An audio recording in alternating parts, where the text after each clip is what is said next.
Remember how Donald Trump paid only $750 in federal income taxes in 2016? Or how developer Stephen Ross totally avoided paying income taxes 12 separate times? Real estate experts are also tax code aficionados. One of the methods they use to offset costs and avoid big tax bills is called depreciation. So, what is it? And how is it used in the industry?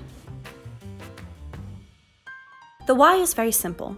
As buildings and equipment age, we assume that their value decreases. For a car, or a couch, or a piece of heavy machinery, this is generally true. When it comes to buildings, it's a little trickier. Property depreciation begins as soon as a building is either put in service or available to use as a rental. Over time, developers may be able to deduct the entire cost of the building.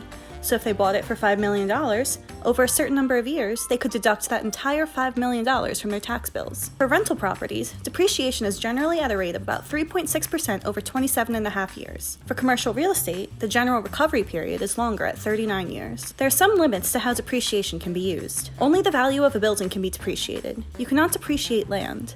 But still, in places like New York, buildings are generally investments that appreciate over time, even as property age, and even if you put in very little capex. In short, developers can claim on paper that they are losing money on an asset, even if its value is rising. But while depreciation lowers taxable income from an asset, the owner of a property does have to pay taxes if they sell it for more than they bought it for. When taxable gain is calculated, depreciation costs are not factored in. This is called depreciation recapture. Still, developers pay a maximum of 25% tax on these sales, which could be lower than income tax rates.